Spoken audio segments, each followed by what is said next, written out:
I'm going to break down the most important property taxes that you need to know in the simplest way possible. The first one to look at is stamp duty. So you might have heard of stamp duty, but what exactly is it? Well, when you buy a property or a flat, the land, there's a land tax to pay when you're purchasing the property. When you're purchasing for yourself, there's slightly different rates. Also, when you buy an office or commercial, different rates again. What I want to focus on is your bread and butter, boring, vanilla buy-to-let properties. So when you're buying a buy-to-let, there's an extra 3% at each band, and I'll go through that in a second. And it's due when you exchange or purchase the property. So first of all, let's go really cheap. If you buy a property for less than £40,000, and I literally mean £39,999, you pay zero. The downside is you've got a property that's worth about 40 grand. And yes, you can buy them still in the UK, usually in the northeast or the arse end of nowhere. But that is your only band where you'll pay no stamp duty. The next band technically is between 0 and 250,000, and this is a 3% surcharge. Now it's important to know when you're buying for yourself, there would be 0% stamp duty, but remember as an investment, we're paying 3% on top. So for example, a £200,000 property, you pay 3% of all of that amount. This is the only one that's not banded, and I'll go through that in a second.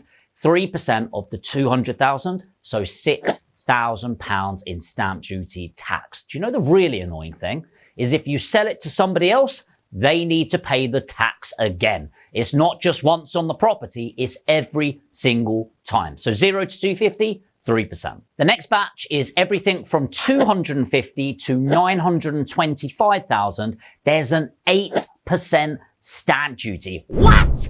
But just to explain it, it's not even that simple to work out. So it's not 8% of the entire purchase. So say you bought it for 900,000 as an investment. It's not 8% of 900,000. For between the 0 and 250,000, it's going to be 3%. And then everything from the 250 to the 900, which in this case is 550, that's the 8%. So it's very much like income tax. It's banded like that. And apply that same rule to every other number that I'm going to go through. Then you've got 925,000 to 1.5 million. And this is where it does get a little bit complicated. You're going to pay 13% stamp duty on that band. We're getting to the realms of investment that actually on individual units, you're very unlikely to be buying at that level, but it's important to know 13%. And then finally, everything over 1.5 million, 15%. So for every million above that 1.5 million, 150,000 is going to be spent on tax. And you can't leverage this. You need to pay that in cash. Thank you, government. Now, there are some top tips around this, and one of them is that stamp duty is more optional than you think. What? There are ways to reduce that tax, or in fact, get rid of it altogether. But it's not for this video. Check out the government website and talk to your accountant. The next is income tax and corporation tax. The simple way of thinking about this is if you own the property in your individual name, so I, Jamie York, buy the property, I'm going to pay income tax on that. If I buy it in a company, so let's say I own a company, a limited company called Jamie York Limited, and I buy property in that company, then it's not income tax I pay, it's corporation tax.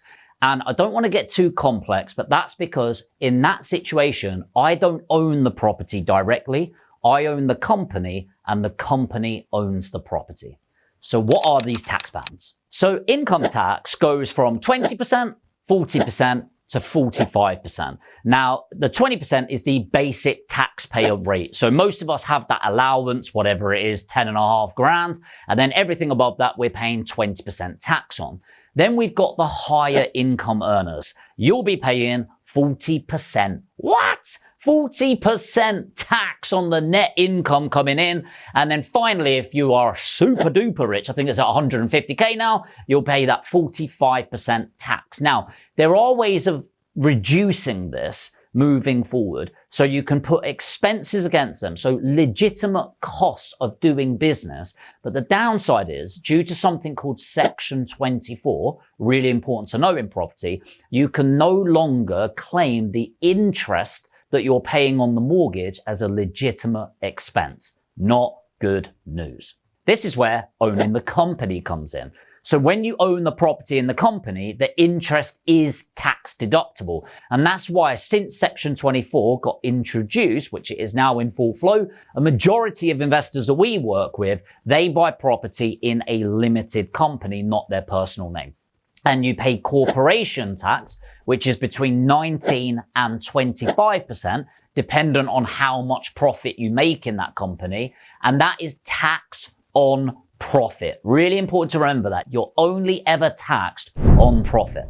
Now, it doesn't guarantee that it's always better to buy in a company over a personal name. It really depends on your personal situation. And this is why you should work with experts. And if you're looking to build your portfolio right now, you've got 50,000 or more to invest. That's going to be your deposit, your fees, your refurb, everything. Then put APG in the comments. If you don't know, I own a company called Aspire Property Group, where we help people just like you scale their boring vanilla buy-to-let portfolio. And if you want to improve your wealth, enhance it and preserve it in the right way, so you're reducing your risk and reducing your tax, put APG in the comments. We'd love to have a chat. The next one is capital gains tax. So what is capital gains? Kind of is what it says on the tin. So when you've got a realized capital gain, that is the official term, then you pay tax on the uplift. So realize means the event has happened. Let me give you an example. If I own a property that I bought for 200,000 and a year later it's worth 300,000, my net worth, my value has gone up 100,000, but I haven't sold the property. So it's only 100,000 on paper. Once I sell the property, that again is realized profits. It's become realized, it's become reality. And then I pay the tax on that. Now, capital gains is between 18 and 28%. And it really depends on your income tax right now. So it's 18% if you're a lower income taxpayer, and it's 28% if you're a higher income taxpayer, because fuck you, that's why. All right? It really is the government's way of just sticking it to the man a little bit. So just to clarify on this, let's use that £200,000 house. Let's say I sell it at 300,000 and say that 100K is pure profit. It doesn't mean you pay the 18 or 28% on 300,000. It's on the £100,000 profit. Again, if you own the property in a company, you don't pay capital gains tax, you pay corporation tax. Really important all the way through. How do we lower our tax bill? Well, this is expenses. And so instead of trying all these clever structures, the cool thing that I really like about owning property in a company is I can live through that company. So I can end up putting a lot of expenses through that business, whether it's me driving to the property, grabbing lunch near the property, all of these things. And that is a legitimate cost. And you might think, well, I was going to drive anyway. I'm going to pay for the lunch anyway. So I'd have to pay for it anyway, right? Well, think about this. If I made £100 and I paid 40% tax on it, as an example, and then I'm spending my £60, that's very different to me having £100, not paying the tax on it a little bit, spending £40 on my lunch, and then only paying tax on the 60. So as much as possible, the game is how can I spend pre-tax money rather than post-tax money? What do I mean by that? I want to spend money that I've not paid the tax on yet. That's the game that we play as entrepreneurs. The final two to be aware of at this level is council tax and inheritance tax. So what are they? Well, all taxes is one big bucket. Let's make no mistake. It's just very cleverly labeled as we go through so that there's other ways to tax us. But council tax, the idea of it is you own a house, you're going to be putting pressure on the local amenities in the area, which will be policing, ambulances, maybe there's a local church, maybe it's your bins, things like that. That is the idea of council tax, that you should be contributing to that. And each property in the UK has a council tax band, A, B, C, D, E, all of that stuff. And A, you contribute the least. And then H is like, you've got a wicked big property. We assume there's going to be loads of people. You're going to put pressure on and you pay more. In general, wealthier areas, you pay more to it because, again, why not screw the person with the most money, right? And that's the idea of it. So important to know, in a buy-to-let property, the person that is living in the property pays the council tax. A lot of the time right now in a HMO, a house of multiple occupancy, so a house where multiple people live there, often it's the owner of the property that will pay the council tax through ease. But that is changing right now. But in general, if you own the property and it's vacant, nobody lives there, you as the owner need to pay that council tax. When somebody moves in, it's their responsibility.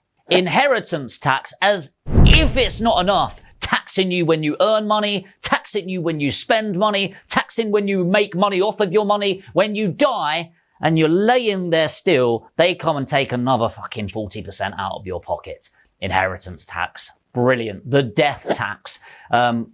Probably the most ridiculous one, but there are ways to reduce this as well. And this comes from structure. It's not for today's video. With inheritance tax, it's really important. I'm about to say a really stupid line, to plan ahead for it. I guess that you can only ever plan ahead for inheritance tax because you can't plan for it when you're dead, right? But seriously, there are structures that you can think of, and it's more flexible in a limited company to do this from day one. It's harder when it's in a personal name. So please don't take any of this as financial advice. Really, this is just a beginner level video for you to be aware of what taxes there are, how to approach them. And people don't like taxes, but I really do. The more knowledge that you have around them, the more we can reduce the risk of them and reduce the amount that we're paying out. And if you want some more direct advice and guidance, not financial advice, but more about building your portfolio, put APG in the comments. In order to work with us, you need a minimum of 50K. The average investor has 100K. And this doesn't go to us, by the way. This is to go to you building your portfolio. And we build your portfolio in the right structures for the right person in the right way so that you can scale and preserve your wealth throughout the ages. And if you want to know more about that, you want a no obligation phone call, put APG, that stands for Aspire Property Group, in the comments. I'll send you a link, fill in the form, and I look forward to having a chat. Make sure to hit the subscribe and the notification bell. If you did get value, hit that like button, and I'll see you in the next video.